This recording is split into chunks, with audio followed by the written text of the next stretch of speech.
Welcome back to another edition of the Red, Gold, and Bold podcast. With you, as always, Jeffri Chadiha from the NFL Network, NFL.com. Sam McDowell from the Kansas City Star. I'm Soren Petro from Sports Radio 810, WHB in Kansas City. Going to talk about the top 100. What did they forget here when it comes to the top 100? I don't know, like Patrick Mahomes being number one. Seems like a massive oversight. We'll talk about where Patrick Mahomes, Chris Jones, and Travis Kelce landed.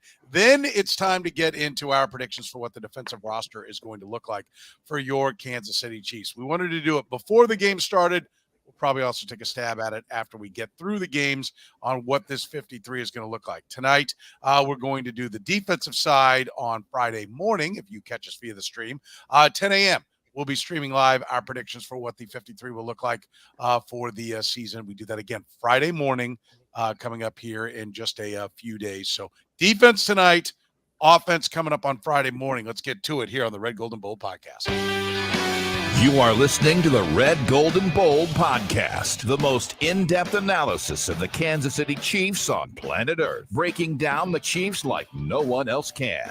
Red, Gold, and Bold is hosted by Jeffri Chadiha, Sam McDowell, and Soren Petro. Jeffri Chadiha is a senior columnist and on-air personality for the NFL Network and NFL.com. Sam McDowell is the sports columnist for the Kansas City Star. Soren Petro is the afternoon drive host of the program on Sports Radio 810 WHB in Kansas City.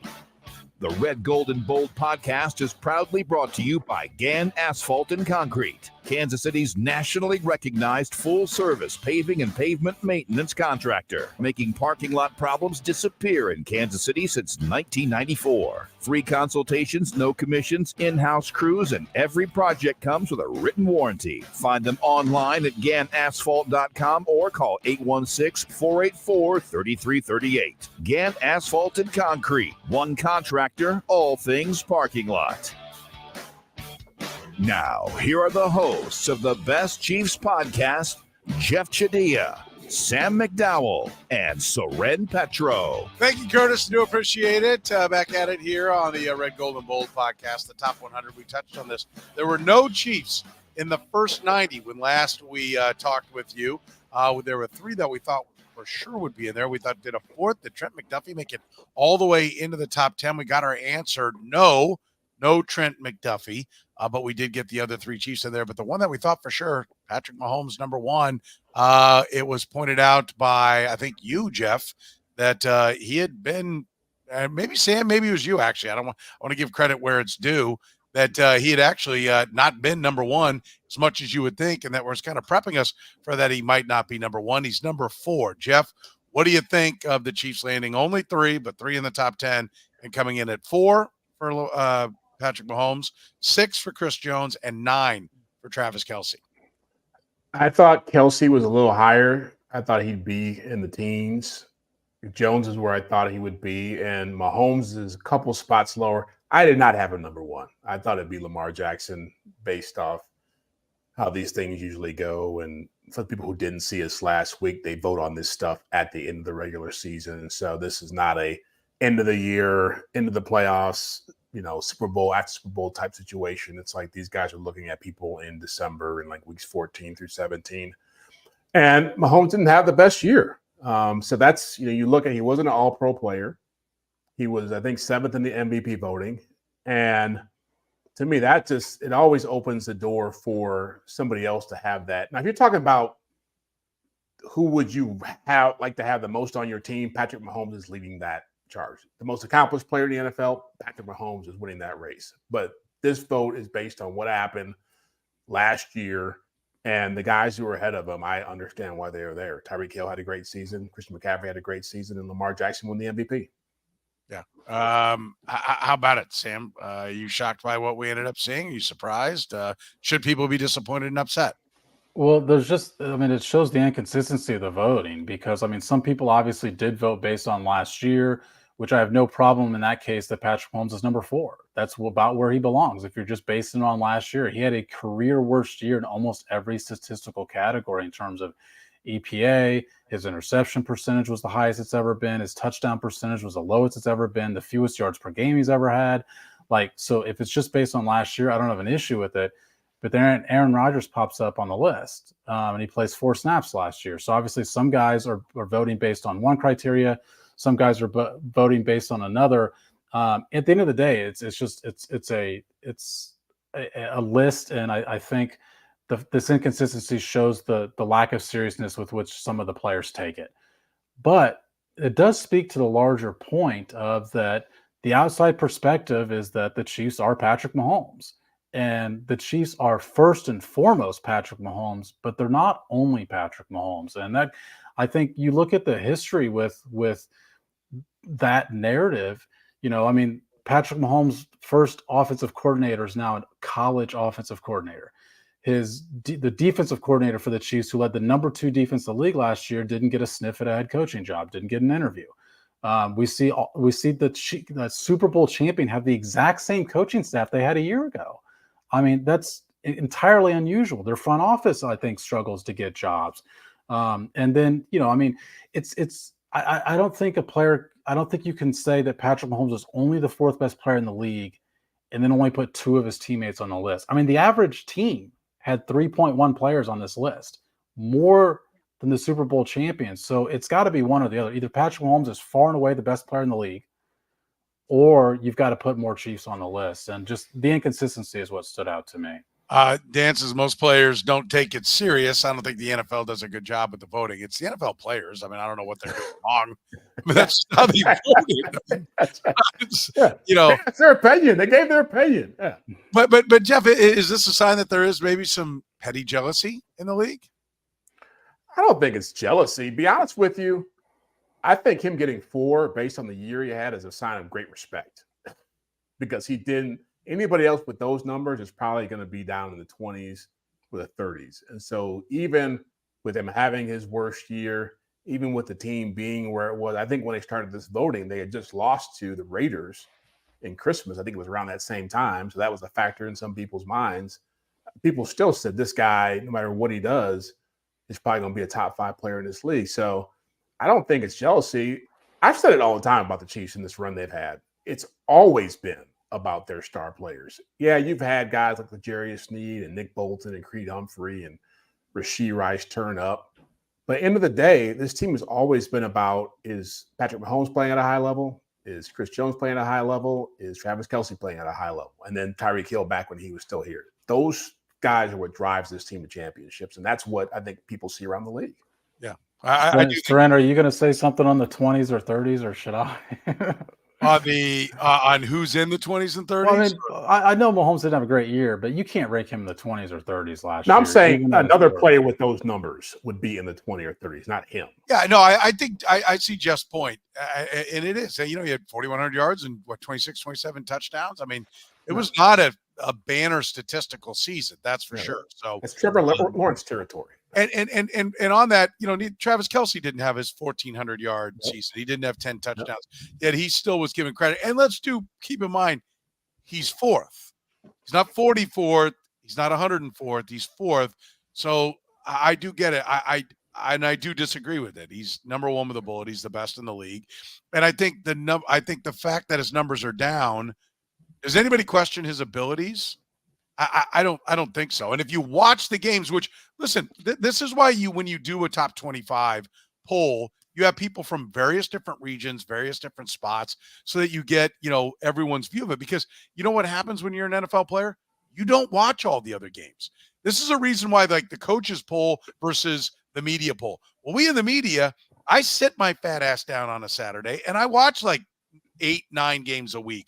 The NFL, I'm taking in 4, 5, 6 games a week. An NFL player has the game that he plays in, and then he watches film of that game over and over. He watches film of opponents. So let's be clear, he does see other games, oftentimes breakdowns for just his positions or whatever. I'm not trying to tell you that NFL players have no business ranking players. They do. They're consuming football. They watch highlight shows. They may go back and watch the game as well. So there's certainly, but it's just one poll. I think the key is this is their poll. This is the players' poll. And I think it's fun to break it down and say, that's why I bring up petty jealousy. I do think part of it's petty jealousy. I think there are guys that are like, screw him. He wins enough. He doesn't need to win another award. Why give him this? But I also, Jeff, think you're right. 4,126, the guy who didn't see any tape on him, doesn't play him, plays on the offensive side of the ball, and sees Lamar Jackson winning the MVP, barreling towards the MVP, says, I don't think he's number 1 this year. He's really good. I'm going to put him 7. And there were people that put him 1. So there's somebody that had him 7, 8, 9, 10, 11. Yeah. Average out to 4. Yeah. So I don't get too upset because I've voted on these things, and there's so many different ways to look at it, and I'm not gonna say none of them are wrong. Some of them are brain dead and stupid. And I used to love it when Gary Parrish would do his poll attack, and he'd attack a guy who just had a ridiculous. He'd go look through everyone's top 25 and be like, "This is ridiculous," because I'd love to see each guy's. I love like they put out our top 25s for everyone to see. I'd love to see every player's 100. Yeah, I mean, guys had Aaron Rodgers ranked in the top 20. Yeah, so I would like to see that, and then debate any one ranking. But this is a consensus, and this is the overall and what they thought. And I don't think there's too much reason to get real upset. I also think he's past the point. I hear people saying you get petty Pat. I think where Pat Mahomes is at in his life, these things may have driven him when he was a second or third year player. I don't think he bats an eye at this stuff now. I think he's got a family. I think he's got championships. I think he's got all the street cred he needs. I think just coming out and saying, okay, he's playing at a different era now. And so for this stuff, I guarantee you it's probably like, whatever. I didn't see the same tweets that you saw back when it first came out, like, hey, what's going on here? Why am I not getting credit for it? He probably got more of a shaft the first time around when he didn't number 1 when he was putting up bigger numbers. Yeah, 5,050. Yeah. Coming off it, for sure. Go ahead, Sam. Well, where do you guys think is the biggest gripe that the Chiefs players have? I guess let me. There's 2 different questions. I think the biggest gripe is that nobody else makes the list. Not that Patrick Mahomes is number 4, but I think the most out of place ranking might be Travis Kelce. I mean, he had his career. He had his worst year in the Mahomes era. Terrific player. Like, the Chiefs do not win a Super Bowl without Travis Kelce. They don't win 11 games last year without Travis Kelce. They might not win a division even last year at times when it got tough without Travis Kelce. But he wasn't the 9th best player in the league last year. I think it'd be tough to put him in the top 20 in the league last year, even as I thought he was still as good as any tight end in the league last year. We do know it's typically not a premium position, and I don't know. I told you guys last week I thought Kelce would be in the top 10 just because I thought that's how the players would think of it. I agree with Soren that I think the most interesting thing would be, I bet you had half the league that ranked Patrick Mahomes number 1, and then you had half of them that ranked him outside the top 5 altogether. And you marry it in the middle, and he gets 4th on the list, but just because different players go in with different criteria to rank these guys. And I think that's why, just real quick, I think it's important to understand that, like, when because I agree there's hypocrisy in the list. Like, why is Aaron Rodgers anywhere? If it's just off last year, Aaron Rodgers played 4 snaps. He shouldn't be anywhere. But it's something different to each person. Those guys better have put Patrick Mahomes number 1. If you ranked Aaron Rodgers at all, you better put Patrick Mahomes number 1 on your list. I would agree. And so it's a compilation, and that's why you can attack an individual's top 100. You can't attack a consensus, because it's just a hodgepodge of opinions all brought together to give you an average. That's the difference. That's what I think is important to know. Do you think if you polled every player in the league who voted on this and just said, who's the best player in the league, regardless of year, that Mahomes wouldn't be the first name? 95%. I think it's a 95% are saying the same guy. That's what we also don't know. The methodology, as we found out in politics, and how you ask a question is important. So how was the question phrased? We're not seeing how the question was phrased. Yeah. Rank the top 100 players in the NFL 1 to 100. Rank the top NFL players this season 1 to 100. How is it phrased to them? Rank the top 100 players that you, for one game, you think how they should rank. The methodology is important, and we don't see that. Listen, it's bravo to your people, Jeff. We're pissing and moaning about it and talking about it. It's doing exactly what NFL Network and NFL.com wants. We're talking football. We're debating football, and that's what they want from that standpoint. And when you poll a bunch of people, you're not going to get exactly what any one individual wants. Yeah, I agree with that. That's as simple as that.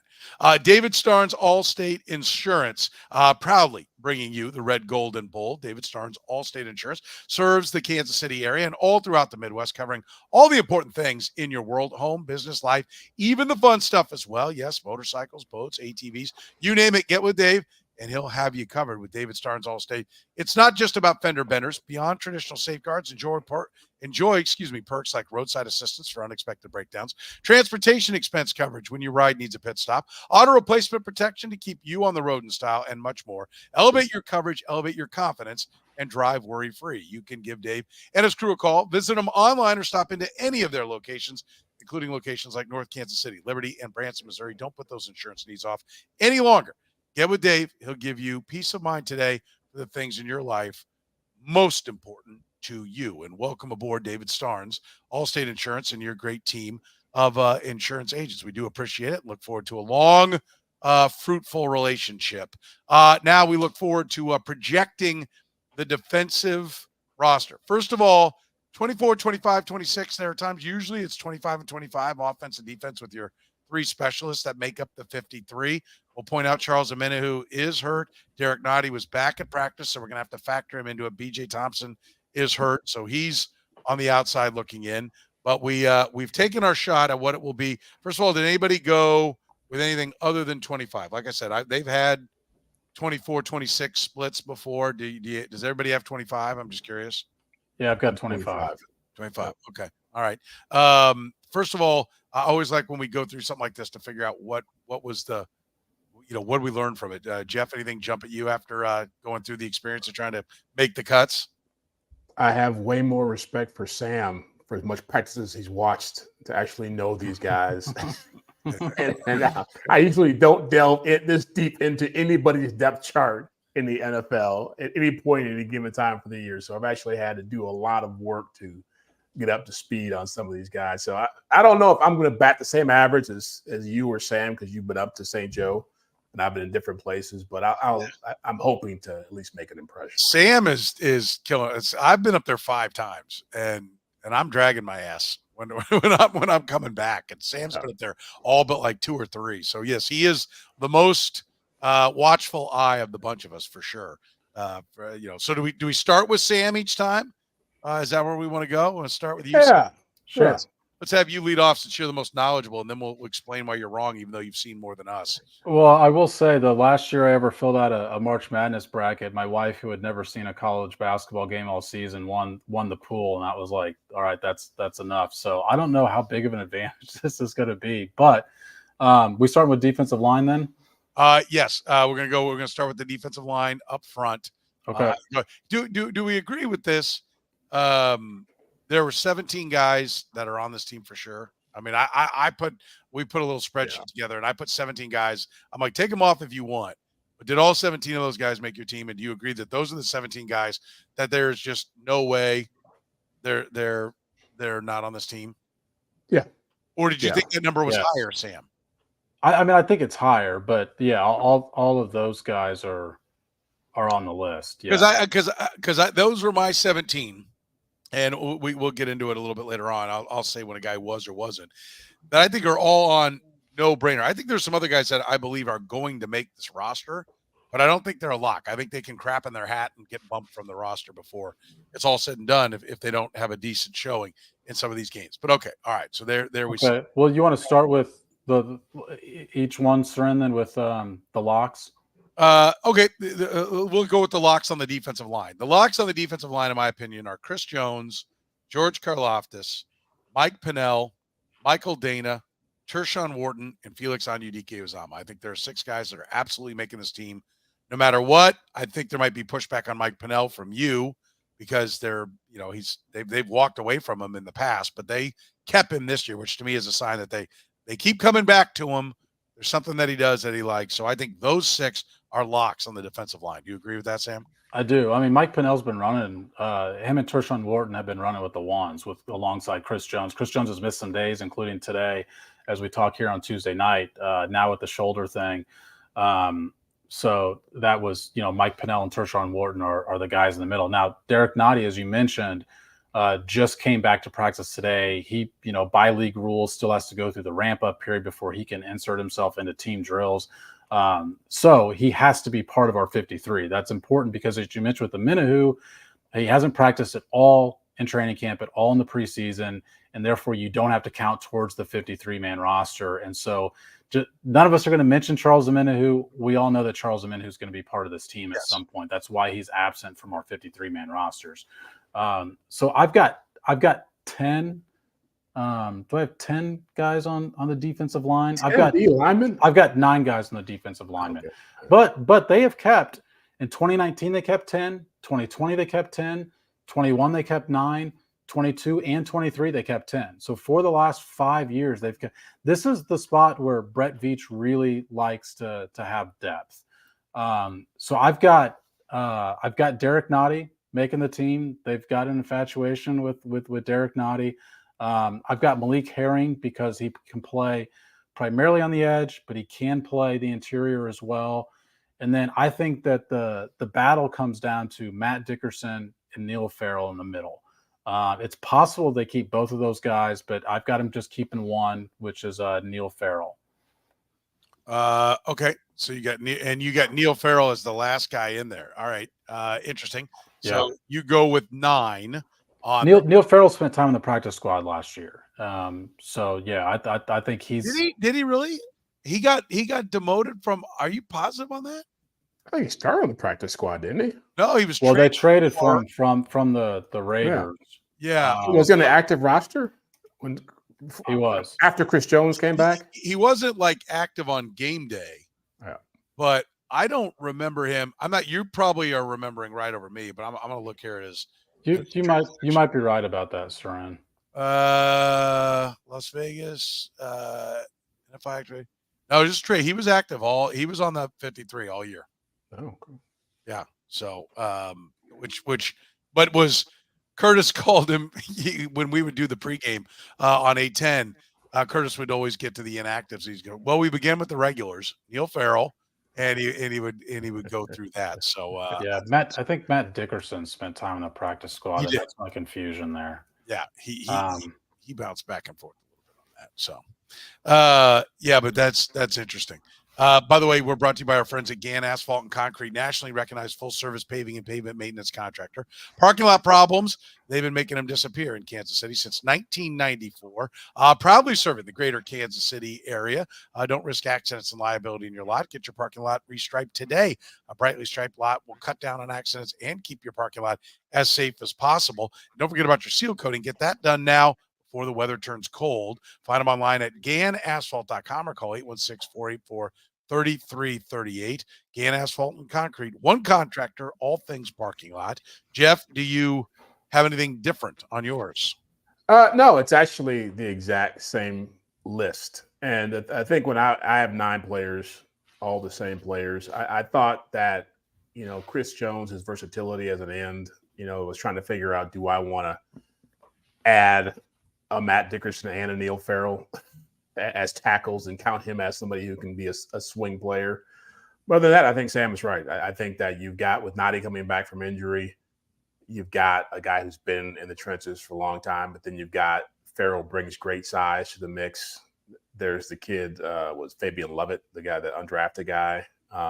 He's a big body guy, but I think he seems like more of a practice squad candidate. And so, it seems like the list is pretty straightforward as far as defensive linemen go. It's those guys who are locks, and then I think Nnadi's a lock too, by the way. I think he should be in that lock category. So Herring, Farrell, and I think that was it. Yeah. I've got the exact same thing too. And I think Derek Nnadi probably is a lock, but I didn't put him on there because he wouldn't be a lock for me. And I'm not sure why he's back. I mean, I think they're a guy. He's your Mike Pinnell, right? I just, there's too often that I see him who wears roller skates out onto the football field. Derek Nnadi does, because you see him getting shoved back like he's on roller skates on a regular basis. I don't get it. And he is a pet. We've heard Andy Reid say, then you got Derek Nnadi, and he never gets any credit. Do you remember that quote last year, Sam? That was something Andy Reid said, came out of his mouth, and I'm like, never gets any credit, because what has he done? I mean, like, what do you want me to credit him with? It is. He does something that only Chiefs coaches can see, because I don't see it, and can't articulate. I can't. No, they can't articulate it. They can see Yeah. it. They can't say what it is. I really don't. Am I wrong? I mean, Sam, do you see Derek Nnadi? He's Derek Nnadi in what he's played. Let's see. He was part of that 18 draft, so that's 6 seasons. He's got, I think it's 7 tackles for losses in his career, and I think it's 5 sacks in his career. So those are, the quote unquote stops combination, and he's at 12 in his career, and so he's at like 2 a year. I mean, obviously, look, when Derek Nnadi came into the league, he was, the prototypical nose tackle of the old days, where he ate up, the idea was to eat up 2 blockers, but he was like 325 pounds when he came into the league. A couple of years ago, Derek Nnadi got in much better shape, but worse nose tackle shape. And I don't think he's had the same impact since he did. Yeah, I've they were big on him when they got him. They thought that it was a steal. But since about his first or second year, he hasn't been the same player. And I don't think he was spectacular that first year either. Listen, if you want a guy to take up some space, okay, but Mike Pennell does it way better. And there's a reason why they've gone out and gotten Mike Pennell. So I think that's, again, I don't get it. And I think Malik Herring is I've got him on there, and we've all got him on there, but I think he could be in danger if there's somebody coming from off the pack that we're not seeing. Truman Jones. I mean, Truman Jones is the guy that could potentially battle Malik Herring.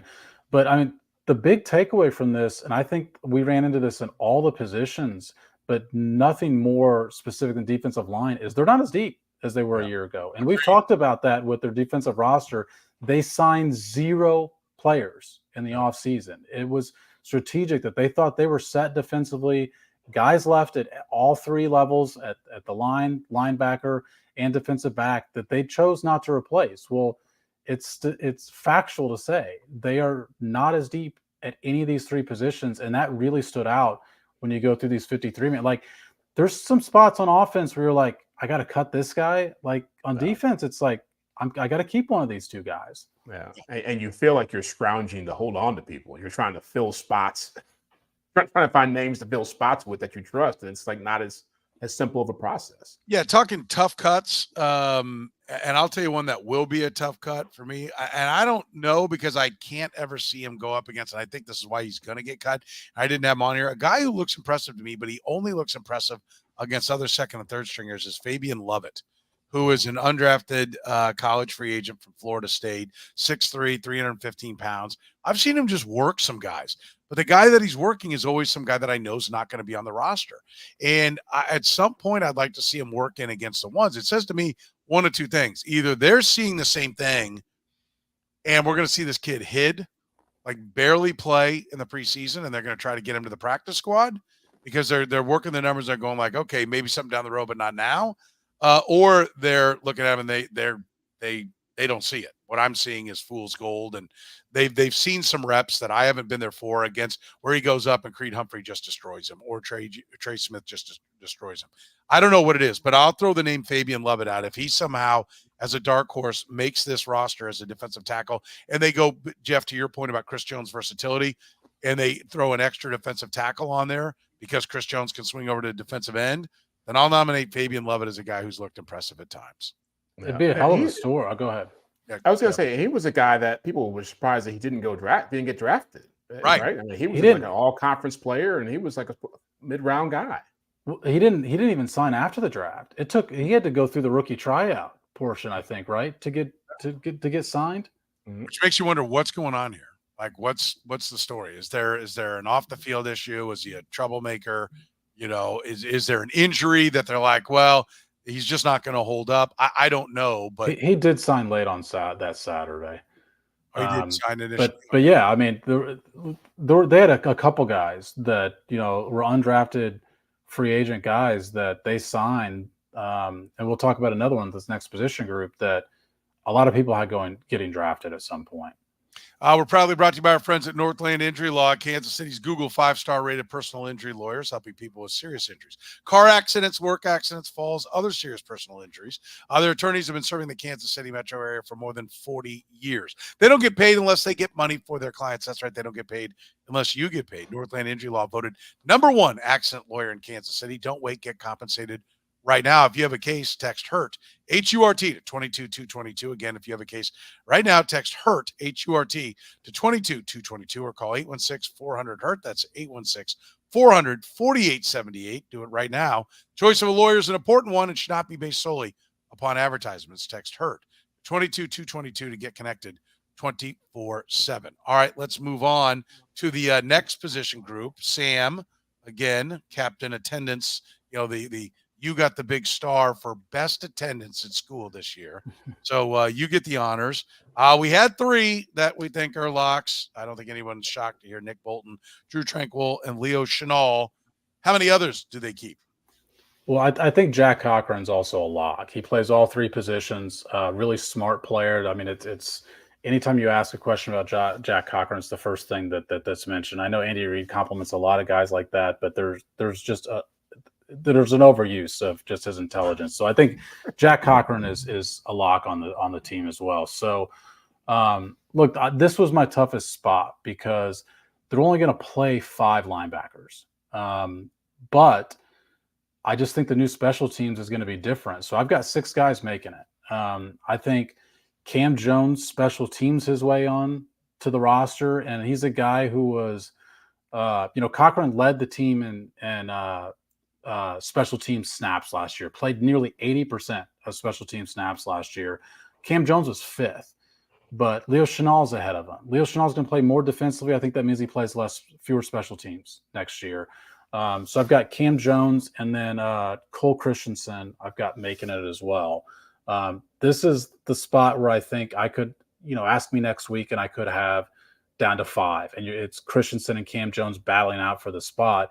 Cam Jones was a really surprise keep last year at the initial 53, but maintained a spot on the team. And it's because they really like the way he plays special teams. And the reference to this, I know, Jeff, I think you're on the same page with me with this, is the kickoff is not going to be a bunch of small guys, secondary guys out there. It's going to be linebacker type players.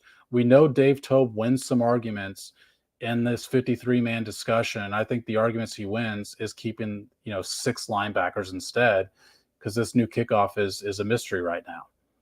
Interesting. Okay.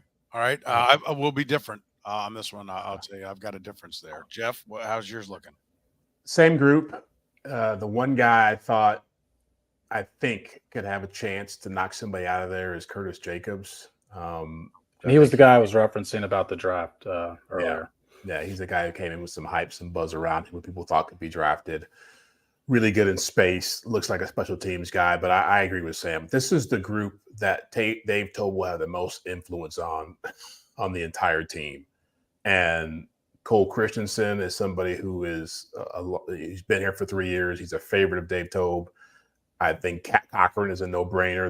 They were talking about him a couple of days ago and just how much he knows as far as the system and the different positions and everybody on the defense, and they seem to rave about him. And he seems to be a feisty player too, which he seems to be always in the mix of whatever fights happen there, whatever few fights happen. And then Cam Jones. I think Cam Jones last year, they kept 6 guys last year. And I think Cam Jones was more about Chris Jones not being on the roster, which opened up a possibility for him. But he's shown some things. I do think one of these guys, once Omenihu gets back, probably is going to be gone. But right now, I think they go with those 6. Okay, I've got Cochran and Cam Jones, but I've got Curtis Jacobs making it. I think #1, he's 22, so they like youth. They keep an eye on those ages a lot. It means there's upside. There's still room for you to grow, get better. And so for me, I've got Jacobs making it for all the reasons you said. I do think there's going to be 6 linebackers because I think this is going to be the position that fits the special teams. When we get to the offense, I think that's another reason to maybe like 4 tight ends if you think guys are going to be playing. I think tight end's a position that could be seeing some time on special teams as well. Safeties are going to be seeing time on special teams. And, I think those are the guys they're going to land on, and they're going to want to try to get this kickoff thing right. And so, I don't think Bolton and I don't think Tranquil are going to play special teams. Leo Chenal, it depends. I think they're going to be in that 4-2 a lot. I don't know that Chenal's playing time is going to go up that much from where it was last year. So I think you've got 4 linebackers, Chenal working both in the defense but also on special teams that are going to be there. And I do think it's an important part of the roster for sure. I mean, I think, I think that's, the special teams part's being overlooked. And for tough cuts, did you have anyone that was tough to cut, Sam? Well, I mean, a couple points here. Someone in the comments has mentioned that the Chiefs depth chart just came out. I will point out that the PR staff puts the depth chart together based on just who's lining up where and who's playing with the first and second team, and based on what the coaching staff tells them to put out there to motivate some. Yeah, I don't think the Chiefs do that. I think the PR staff gets together and is like, who's playing with the first and second team. But I will say on the linebackers, look, if you're like a football junkie or a Chiefs junkie that wants to have reasons to pay attention, like Saturday in Jacksonville, the linebackers is a good example because the preseason games don't mean anything. And so therefore, if the game doesn't mean anything, it really seems like the special teams, like a punt means nothing. The kickoffs, I think people are going to think means something as the Chiefs are trying this stuff. But the Chiefs all throughout the year, when you go through it, a lot of teams do these practice squad elevations throughout the year to get depth at wide receiver or depth at a certain position where a guy may be having a nagging injury. The Chiefs use it for guys that they know are going to play special teams that weekend. They want guys to practice special teams throughout the week, knowing that they're going to be elevated on Sunday. So some of these guys, and Jacobs is a great example of this, if he comes back on the practice squad, it's still a big game for him. He's got to prove that I want to be playing on Sundays.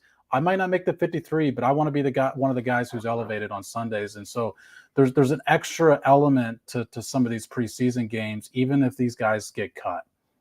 Yeah, I think so. I think the tough cut for me is Swayze Bozeman. I think that's a guy who's looked impressive. But when I looked at it, I'm like, okay, I don't think both of these undrafted rookies are going to make it. One of the reasons I took Jacobs over Bozeman is because he's 3 years younger. And I think so. Cole Christensen is not on your linebacker list. Who isn't? Cole Christensen. Oh, and because I may have it wrong, but I think they're going to keep Jacobs. And maybe what I've got wrong is it's going to be 7 linebackers, and I need to find a cut someplace else. Maybe it's an extra linebacker, and that's where Malik Herring gets cut. Yeah, they haven't kept 7 since, Justin Houston and Tomba were technically considered they haven't linebackers. From the 50 ever. Yeah. I mean, so 2 years ago, when you go back and look at it, in 2022, they kept 4 linebackers. So it was pretty stunning. Now they added Elijah Lee shortly after, I think, the cuts. Or maybe they were just elevating him from the practice squad or something. So that's why it was surprising when Cam Jones was a sixth guy last year. I mean, I agree with you that Bozeman's had a good camp. They've had good linebacker play this camp. I mean, I've mentioned this on this podcast before, but Drew Tranquil has been the defensive standout at training camp so far. Yeah, he's going to be on the field. I don't think he's coming off, and I think that's part of the reason why he played so well that they were like, okay, we can walk on Willie Gay, and we saw that after Tranquil moved back over from the mic when Nick Bolton got back. Willie Gay was on the sideline a lot, and you're like, okay, I can see the writing on the wall. He's not going to be coming back with this team. Again, we're brought to you by our friend David Starnes, Allstate Insurance, serving the greater Kansas City area and all throughout the Midwest, covering all the important things in your world, home, business, life, and even the fun stuff like motorcycles, boats, ATVs, you name it. Get with Dave and he'll have you covered. Elevate your coverage, elevate your confidence. Drive worry-free. You can give Dave and his crew a call, visit them online, or stop into any of their locations, including North Kansas City, Liberty, and Branson. Don't put those insurance needs off any longer. Get with Dave. He'll give you peace of mind today for the things in your life that are most important to you. Let's talk about the defensive backs. We know that we've heard Steve Spagnuolo talking about they're great with this, but L'Jarius Sneed has to be replaced on this. Mike Edwards has to be replaced on this. Sam, where do you want to start? First, let me give the ones that we said are no-brainers, and you can tell me if I'm off on something. Safeties: Justin Reed, Brian Cook, Jaden Hicks, all making the club. Trent McDuffie, Nazeeh Johnson, Josh Williams, Jalen Watson, Shamari Connor on the club. Do you agree with that? Yeah. Although 8 of those guys are locks.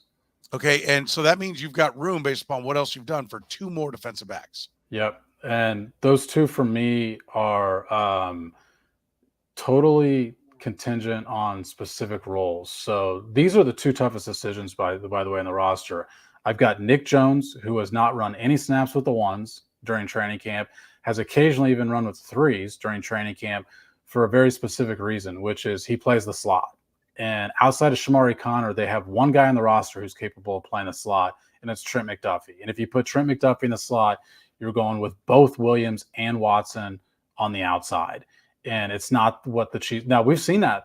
We saw that lineup today, but it's not their preferred outcome. They would rather have Trent McDuffie outside and have Shamari Connor inside. In which case, you've got one other option for inside. It's like Nazeeh Johnson cannot play inside, Jalen Watson cannot play inside, and Joshua Williams cannot play inside. So Nick Jones makes the roster for that reason. The other guy I have, the 10th guy, is also a contingency, and it's Deon Bush, because we still don't know the length of absence for Justin Reid. This thing is a sort of nagging day-to-day, let's see how he feels today before we push him tomorrow sort of injury. And with that still being a question mark, I think you have to keep an extra safety. Otherwise, let's say Justin Reid is healthy, I go with an extra cornerback. And want to point out that like the guys I'm cutting because of who the 10 I'm keeping is a rookie draft pick with Kamal Hadden. It's Kelvin Joseph, who has spent time with the ones at cornerback, and it's Echo Boydo, who was part of the team last year. Okay. Jeff, what do you got? And then we can dive into it a little deeper. Yeah, I mean, I hear where Sam's coming from on the Deon Bush. He didn't make my team, and I look at Shamari Connor as a safety who can play corner, and so I put him in that category with Hicks, with Cook, and if whenever Reid comes back, then I think you're set with 4 guys. I just think on the Reid thing. Sorry to interrupt you, Jeff, but do we all agree? Like I've had some people tell me they think in like week 1, week 2 of the season, like maybe before the season, but it could stretch into week 1 or week 2.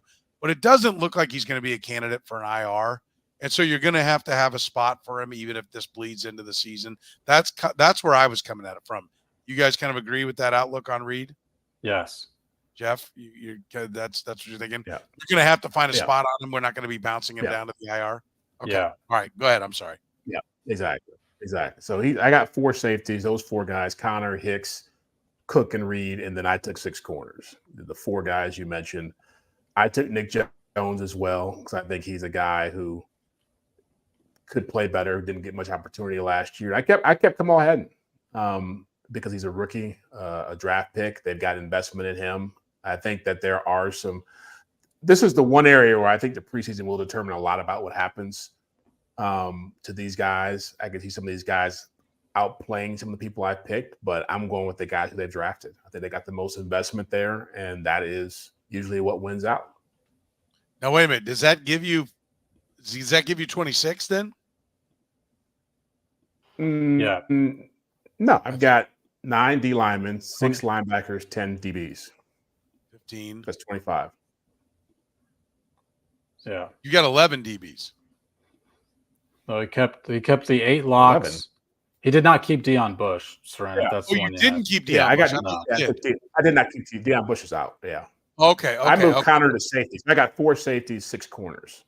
Okay. All right. So that's interesting. All right. So I'll say this. I had Deon Bush on this when I did this up last night, right? When I did this, as we record here Tuesday nights, if you listen to us on the podcast, 8:30 on a Tuesday night. We are streaming live. You can be a part of the conversation in the chat room. I had Deon Bush in there and Derek Nnadi down on the IR. I think they'd love to keep Deon Bush for all the reasons you said, Jeff. When I had to find a spot for Derek Nnadi, because I think he's going to get on this roster, Deon Bush was the guy that I cut for it because of the versatility of Shamari Connor and because I think they like what they see out of Hicks as well. I think he's definitely going to play quite a bit for this team. So I cut Deon Bush, and I have Nick Jones and Kamal Hadden as well because I think they like their draft pick corners. I mean, Jalen Watson made it, Nazeeh Johnson made it. I think corners are going to play a big role on special teams as well. And so I do think there's going to be lots of corners because a lot of their corners are safety-ish as well. They're all 5'11" to 6'1". They're all 180, 85 to 200 pounds. I mean, they all they have this kind of look about them, and they like versatile guys, and they kind of flood the deep backfield with it, and they create pressure with their front four. And when they can't, they blitz, and they like guys that can get home when they blitz. And these are all guys that look like that. So I don't know that Sam, I'd lean on you. I haven't seen anything where I'm like, ooh, there's Kamal Hadden again. Ooh, look, there's Kamal Hadden again. In the practices that I've watched, I'm curious if you have. I'm just going on the fact that they usually keep their draft picks. And so I'm counting on them to keep Kamal Hadden here. Have you seen much out of Kamal Hadden so far? No, and he's playing. I mean, he's playing a lot with the third string guys. So like Kamal Hadden needs to get going over these next 3 weeks to make sure he does make the team as a draft pick. Look, if like let's say Justin Reed's healthy, and I subtract therefore Deion Bush from the team because you no longer need the insurance. Because Jeff's right. I mean, Connor is a safety who will be playing slot cornerback. He's not a guy that's going to play outside at cornerback. So I do consider him a safety who also plays a slot. So you get rid of Bush, and I still think it's a decision whether or not it's Kamal Hadden. I still think, you're deciding between like Kelvin Joseph. I mean, Kelvin Joseph has run consistently ahead of Kamal Hadden every practice, but he's been injured, and he's missed the past couple of days with an injury. And a guy that's on a roster bubble, I mean, you can't miss time. And so I don't know how serious his injury is, to be candid. But when you're missing Monday, Tuesday, and you've got a game on Saturday, like it's tough. Yeah, for sure. I listen.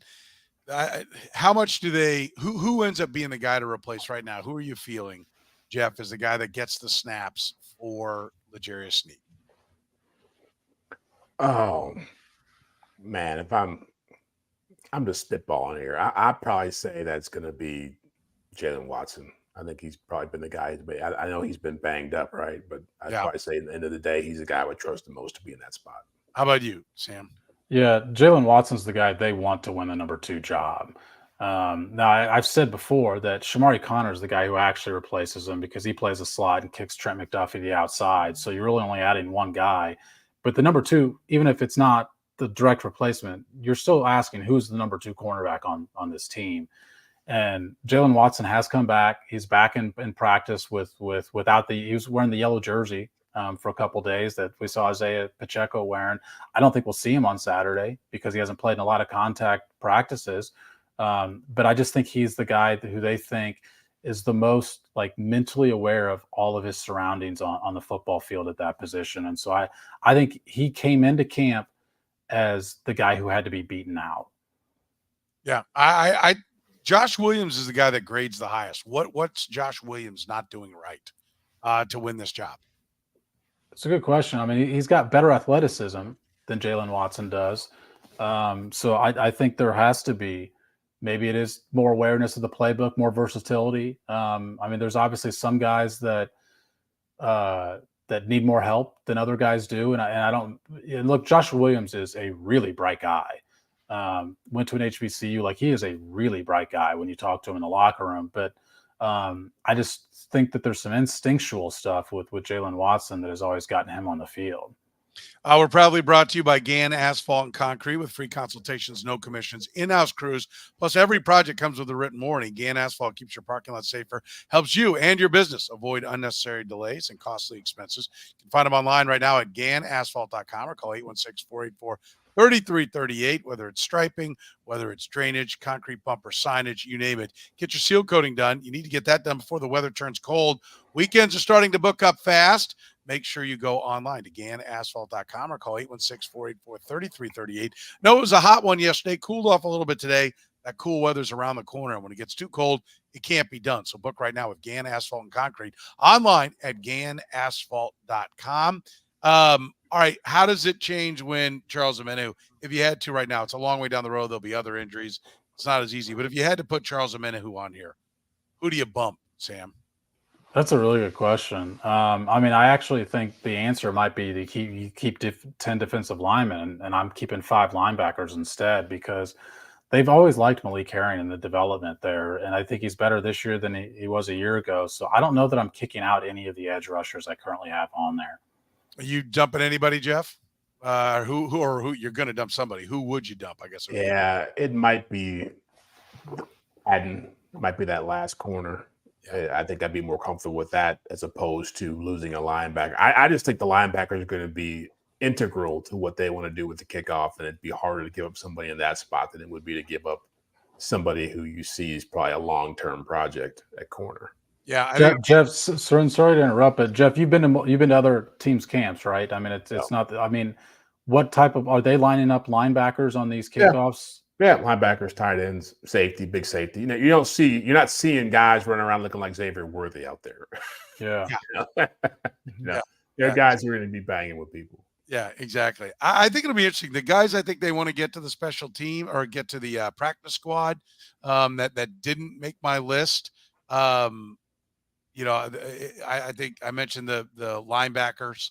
I think if I'm wrong and they do end up cutting both of the rookies, then I think you're going to be seeing them try to get both of them on there. Swayze Bozeman getting on there. I don't know. Is there anybody else on the defensive side that you think is like, okay, he probably doesn't cut, he doesn't make it, but they definitely, I think Deion Bush, if he doesn't make it, they'll definitely offer a practice squad spot too.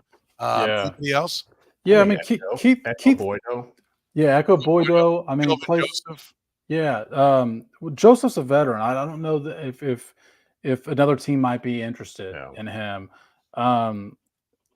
Keith Taylor has had a good camp, I think. Another cornerback, number 39 for him, just for the people to be watching on Saturday. So he's a guy I think that they'd probably like to have back on the practice squad. Also a veteran, but I don't necessarily think he's going to get picked up. And then we had a difference of opinion on which linebackers they keep.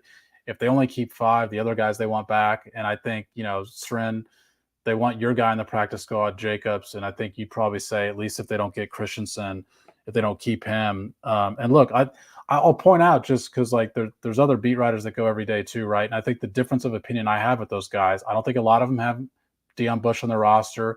I think a lot of them probably don't have Cole Christensen on the roster. I think a lot of them have Dickerson and Farrell on the roster. And Truman Jones has been intriguing. I mean, he's definitely a guy that they would like to get back on the practice squad, but that also goes into the whole strategy of this, right? Like, who do I think another team is going to pick up and actually pluck off of waivers? And to your guys' point for keeping Kamal Haddon, he might be on that list because there's a lot of teams that have never seen him play in an NFL game that had a draft grade on that player and think my 7th round pick isn't playing very well, but that's a guy I had graded in the 6th round. Why don't I just take the flyer on him instead? Yeah, no, I agree. We're going to do this for the offense as well. Like I said, we're going to do it Friday at 10 a.m. I know it's a different time, but I want to get a little more information coming in, and we'll do it live. If you want to be a part of the stream Friday, which would be 7, 8, 9, August 9th, Friday, August 9th at 10 a.m. Central Time.